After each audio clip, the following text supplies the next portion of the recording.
আসসালামু আলাইকুম এভরিওয়ান। স্বামীর ছায়া গল্পের ৩ নাম্বার পর্ব। তো চলো বেশি কথা না বলে গল্প শুরু করা যাক। সায়নের সাথে সম্পর্কের শুরুটা ছিল বেশ রোমাঞ্চকর। ছোট্ট একটা দিঘির পার, একটা বকুলতলা, কিছু কাশফুল আর একটা ছোট্ট নাকফুল, ব্যাস এগুলোই ছিল সায়ন অনুর সম্পর্কের মুখ্য উপাদান। দিনটা ছিল শুক্রবার। অনুর বাবার কোনো এক গ্রাম্য বন্ধুর আমন্ত্রণে অনুরা হুট করেই গ্রামে যায়। অনুর বাবার সেই বাল্যবন্ধুর একমাত্র মেয়ের বিয়ে, তাই বেশ দল বেঁধে পরিবার সহ অনুরা গ্রামে চলে আসে। তখনও অনুর সাথে সায়নের সম্পর্ক বাড়ির ছাদ অব্দি আটকে আছে, তবে মাঝে মাঝে রাস্তায় ২-১ বার দেখা হলে শুধু একটু মুচকি হাসিতে আবদ্ধ ছিল তারা দুজন। অনুর গ্রামে তেমন আসা হয় না। এখানে এসে গ্রামের সহজ সরল মানুষগুলোর সাথে মিশে বেশ ভালোই লাগছে অনুর। এরই মাঝে বিপত্তি বাধে।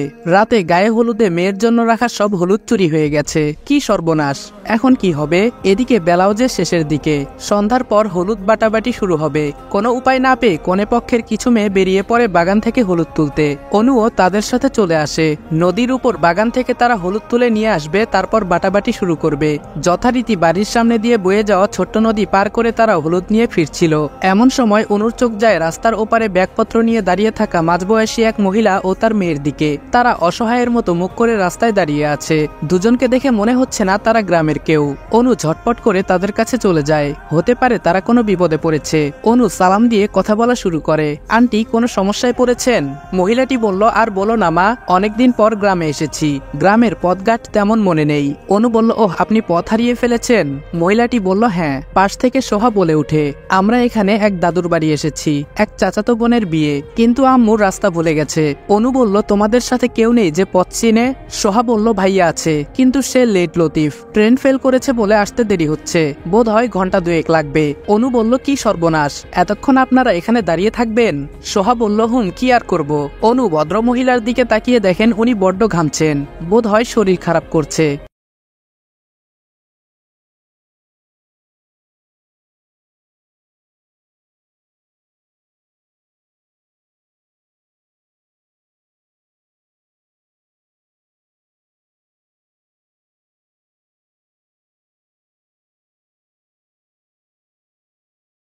অনু বলল, আন্টি, আপনি আমাকে সেখানকার ঠিকানা বলুন, আমি দেখছি খুঁজে দিতে পারি কিনা।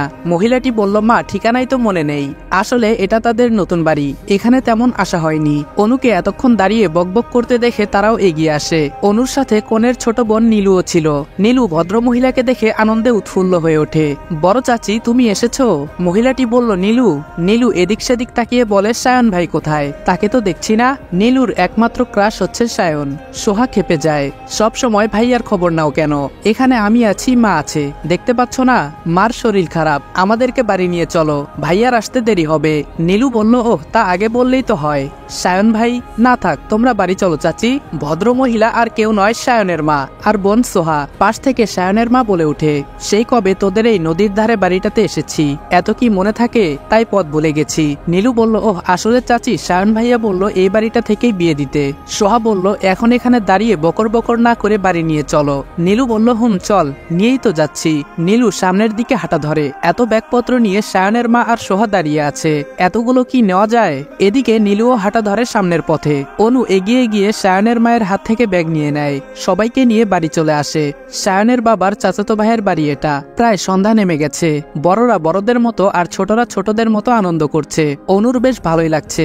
একেবারে বিশুদ্ধ বাঙালি বিয়ে যাকে বলে। অনুর সাথে দুষ্টামিতে যোগ দিয়েছে সোহাও। সোহা সহজে কোনো মানুষের সাথে মিশে না, তবে যাকে পছন্দ হবে তার কথাই আলাদা। হলুদ বাটাবাটিতে প্রায় সন্ধ্যা গড়িয়ে রাত নেমে গেছে।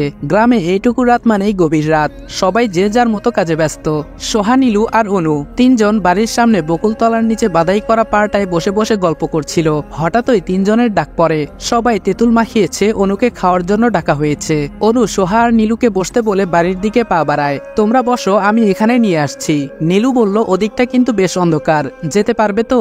পাশ থেকে সোহা বলে ওঠে, সবাই কি তোমার মতো চোখ কপালে তুলে হাঁটে যে একটু পর পরেই উল্টে উল্টে পড়বে? নীলু বলল, কি বললি? সোহা বলল, কি আর বলবো, তুমি তো ভাইয়াকে দেখলে দুমদাম করে হুমড়ি খেয়ে পড়ে যাও, তাই তো বললাম।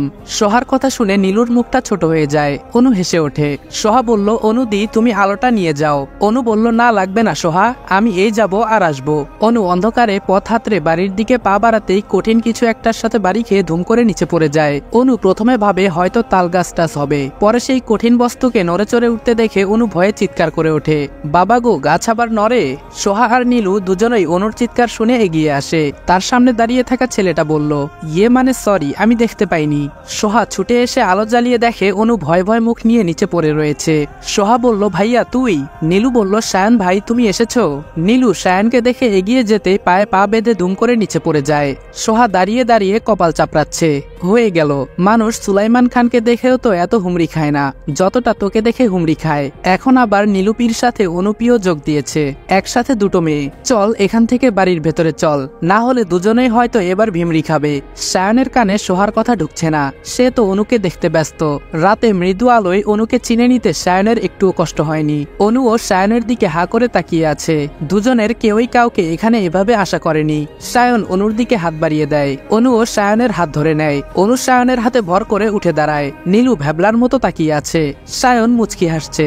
অনুর কিছুটা লজ্জা লাগে। অনুর বুকটা ভীষণভাবে ধুকধুক করছে, বোধহয় কিছু হতে চলেছে। নির্ঝর লাগছে, ছাড়ুন আমাকে প্লিজ। নির্ঝর বলল, লাগুক, তোমার এত সাহস হয় কি করে যে তুমি সায়নকে ফোন করো? একটুও লজ্জা করে না? নির্ঝর অনুর হাত পেছনে মুড়ে রেখেছে। অনু ব্যথায় ছটফট করছে। অনুর অপরাধ, সে সায়নকে ফোন করেছিল, যদিও ফোন বারবার রিং হয়ে কেটে গেছে।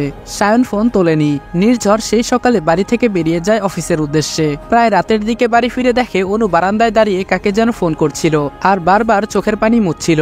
নির্ঝর কিছু একটা আন্দাজ করে অনুর কাছে গিয়ে ছো মেরে ফোনটা কেড়ে নেয়। ফোনের স্ক্রিনের দিকে তাকাতেই দেখতে পায় সেখানে সায়নের নাম্বার। নির্ঝরের মাথায় আগুন ধরে যায়। অনুকে টেনে ঘরে আনে, ফোনটা আছাড় মেরে ভেঙে ফেলে। নির্ঝর অনুর হাতটা পেছনে মুড়ে রেখেছে। অনু বারবার ছোটার চেষ্টা করছে। অনু কেঁদে দেয়, দেখুন মিস্টার চৌধুরী, আপনি কি চান বলুন তো? নির্ঝর বলল, তুমি কি চাও সেটা আগে বলো, আমাকে কেন আরো খারাপ হতে বাধ্য করছো? অনু বলল, সায়নকে চাই। নির্ঝর বলল, আর আমি তোমাকে। নির্ঝর অনুর হাতটা ছেড়ে দেয়। অনু নির্ঝরের থেকে দূরত্ব বজায় রেখে দাঁড়ায়। তুমি তাকে ভালোবাসো যে তোমার ভালোগুলোকে ভালোবাসে, তুমি তাকে ভালোবাসো না যে তোমার খারাপগুলোকেও ভালোবাসে। কথাগুলো বলে নির্ঝর বেরিয়ে যায়। অনু থম মেরে বসে পড়ে মেঝেতে। সায়নকে ঘিরে তার মনেও এক বড়সড় দ্বন্দ্ব রয়েছে। সায়নের হঠাৎ চলে যাওয়া, দুই পরিবারের মধ্যে দ্বন্দ্বের কারণ কোনোটাই অনুর জানা নেই। ফ্ল্যাশব্যাক, গ্রামের সেই বিয়ে বাড়িতে সায়ন অনুর বেশ কাছাকাছি আসে। টুকটাক দেখা দেখি, একটু চোখাচোখি, আর একটু ভালো লাগা, এক পর্যায়ে ভালোবাসা। অনু আর সায়ন বাড়ির সামনে বাধাই করা পাড়টায় পাশাপাশি বসে আছে। অনু নিচের দিকে তাকিয়ে হাতে কি একটা আঁকি ঝুঁকি করছিল। সায়ন দুম করে অনুর হাতটা ধরে ফেলে। অনু একরকম চমকে উঠে সায়নের দিকে তাকায়। সায়ন সেই পাড়ের মেঝেতে হাঁটু গেড়ে বসে। অনুর দিকে কয়েকটা কাশফুল আর একটা নাকফুল এগিয়ে দেয়। জানি না ভালোবাসা কি, শুধু জানি আমার ভালো লাগার আরেকটা নাম তুমি। অনু হা করে সায়নের দিকে তাকিয়ে আছে। সায়ন বলল, জানো আমি প্রথম দেখায় তোমার প্রেমে পড়েছিলাম, একেবারে যাকে বলে পা পিছলে আলুর দম। অনু সায়নের কথায় হো হো করে হেসে দেয়। কোনো মেয়েকে প্রপোজ করার সময় এসব কেউ বলে? কই, এটা তো অনুর জানা ছিল না। অনু সায়নের দিকে হাত বাড়িয়ে কাশফুলগুলো নিয়ে নেয়, কিন্তু নাকফুলের দিকে হাত বাড়াতেই সায়ন হাত সরিয়ে নেয়। ওহুম, এটা এখন তোমার নয়, যেদিন তুমি আমার বউ হবে সেদিন নিজের হাতে পরিয়ে দেব। ব্যাস, এটাই শুরু সায়ন অনুর সম্পর্কের। অনুকে সায়নের মায়ের বেশ পছন্দ হয়েছে। সায়নও নিঃসন্দেহে ভালো ছেলে। বাসায় ফিরে দুই পরিবারের মধ্যে সায়ন অনুকে নিয়ে কথাবার্তা পাকা করা হয়। অনুর পরীক্ষা শেষ হলেই সায়নের সাথে আকদ করিয়ে রাখবে। বেশ বছর তিনেক তারা প্রেম করে। দেখতে দেখতে আকদের দিন এগিয়ে আসে। আকদের দিন দুই পরিবারই বেশ সাজিয়ে গুছিয়ে নিয়েছে নিজেদের। সেদিন সকাল থেকেই অনুর শরীরটা কেমন কেমন লাগছে। একটু পর পর মাথা ঘুরছে, সাথে অসম্ভব পেট ব্যথা করছে, আবার কমেও যাচ্ছে।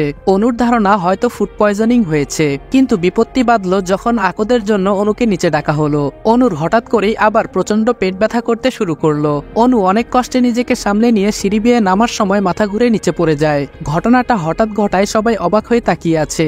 সিঁড়ি বেয়ে পড়ে অনুর মাথায় প্রচন্ড আঘাত লাগে। অনুকে হাসপাতালে ভর্তি করা হয়। হাসপাতালে প্রথমবার যখন অনু চোখ খোলে তখন সায়ন অনুর হাতটা শক্ত করে ধরে রয়েছে। তারপর আবার অনু জ্ঞান হারিয়ে ফেলে। কিন্তু পরের বার চোখ খুলে অনু আর সায়নকে দেখেনি। সেই দেখাই ছিল সায়নকে শেষ দেখা। শুধু সায়ন কেন, সায়নের পরিবারের কাউকেই অনু আর দেখেনি। হাসপাতালে বাবা মাকে সায়নের কথা বললে সবাই যেন মুখে কুলুপ এঁটে বসে আছে। কেউ সায়নের নামও মুখে আনছে না। ব্যাস, তারপরেই সব কেমন যেন পাল্টে গেল। এই বাড়ির কেউ আর সায়নকে সহ্য করতে পারে না। এখানে সায়নের নামটা নেওয়াও মানা। অনু সায়নের সাথে অনেক যোগাযোগ করার চেষ্টা করে, কিন্তু তাতে কোনো লাভ হয় না। সোহাটাও আর অনুর আশেপাশে মাসে আসে না। এরকম হওয়া বিয়ে ভেঙে যায়। তারপর নির্ঝরের সাথে অনুর বিয়ে ঠিক করা হয়। এ বিয়েতে অনুর কোনো মত ছিল না। বাড়ির সবাই একরকম ধরে বেঁধে অনুকে বিয়েটা দেয়। অবশ্য বিয়ের 2 দিন আগে অনু সায়নের সাথে কথা হয়। সায়ন অনুকে নিয়ে পালাতে চায়। বিয়ের আগের দিন অনু সায়নের বলা ঠিকানায় চলে আসে, কিন্তু সায়ন আসে না। অনু সারা রাত সেখানে অপেক্ষা করে, কিন্তু সায়ন আসে না। পরদিন ভোরবেলা অনুর ভাই অনুকে খুঁজে বের করে নিয়ে আসে। তবে ইতিমধ্যে সারা বাড়ি কথাটা ছড়িয়ে পড়েছে, কনে নাকি পালিয়ে গেছে। তবে এই গুজবে নির্ঝরের সাথে বিয়েটা ভাঙেনি। সায়নের হঠাৎ পরিবর্তনের কারণটা অনুর আজও অজানা। তার ধারণা হয়তো এর পেছনে তার ভাইয়ের কোনো হাত আছে। সে যে সায়নকে দু চোখে সহ্য করতে পারে না। তার নাকি প্রথম থেকেই নির্ঝরকে পছন্দ। তবে অনুর ধারণা কতটুকু সত্য তাও অনু ভালো করে জানে না। এখন বর্তমানে আসা যাক। প্রায় রাত গড়িয়ে ভোর হতে চলল। নির্ঝরের কোনো খবর নেই। অনুর মনে শুধু একটা কথাই ঘুরছে, এই লোকটা বারবার কি বলতে চাইছে। অনু বারান্দায় পায়চারি করছে। এমন সময় বাড়ির গেট দিয়ে একটা গাড়ি ভেতরে ঢুকছে। এটা নির্ঝরের গাড়ি। অনু একটু উকিঝুঁকি মারতেই দেখে গাড়ির ড্রাইভিং সিটে একটি মেয়ে বসা। মেয়েটি নিজে গাড়ি থেকে নেমে নির্ঝরকে দরজা খুলে দেয়। নির্ঝরের ডান হাতে ইয়া বড় ব্যান্ডেজ। মেয়েটি নির্ঝরকে ধরে ধরে ভেতরে নিয়ে আসে। নির্ঝর কেমন খুঁড়িয়ে খুঁড়িয়ে হাঁটছে। এই দৃশ্য দেখে অনুর কপালে কিঞ্চিত ভাঁজ পড়ল। বাড়ির বেলটা বাজছে। অনু ছুট লাগায় দরজা খুলতে। অনু দরজার কাছে যাওয়ার আগেই নির্ঝরের মা গিয়ে দরজা খুলে দেয়। মেয়েটি নির্ঝরকে সোফায় বসিয়ে রেখে নির্ঝরের মাকে গিয়ে জড়িয়ে ধরে। অনু মেয়েটিকে ঘুরে ঘুরে দেখছে। কোথায় যেন দেখেছিল মেয়েটিকে, কিন্তু কিছুই মনে আসছে না। মেয়েটিকে কোথায় যেন দেখেছিলাম।